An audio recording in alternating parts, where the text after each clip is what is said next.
Today I'll be speaking about one more important ruler from Indian history, without remembering whom Indian history would be incomplete. This person is no one else but the famous ruler of Mewar, with whom Mewar is synonymous. He is none other than Rana Kumbha. Rana Kumbha ruled from 1433 to 1468 CE. Rana Kumbha was not only a great military commander, an able and efficient administrator, but he was also someone who was well versed in arts and literature, apart from music. Rana Kumbha had great rivalry with the Sultan of Gujarat, Mahmud Khalji, and they often faced each other on the battlefield. Once they fought, and it was a decisive battle, but it was ultimately Rana Kumbha who, through his military genius and tactics, won. For the generation to remember this victory and to get inspired from him and learn from him, he constructed the victory tower, the Vijay Stamp at Kumbhalgarh.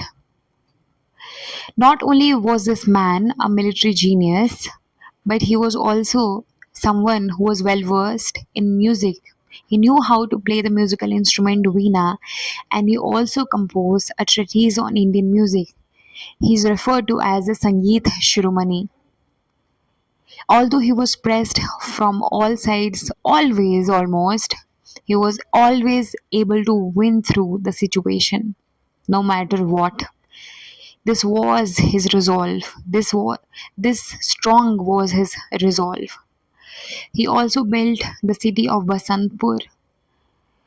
And apart from that, not only was he responsible for building many forts, palaces, but he also built great inns, hospitals for the general public. Unfortunately, this great man was killed by his own son Rana Uday because he was lusty of the throne. But as history had it, and for the good faith of Mewar, Rana Uday was killed by Rana Raimal, who was a younger and able son of Rana Kumbha. I hope that you learned something from this great personality and incorporate many of his great habits into your own character as well. Thank you so much for listening to me like always.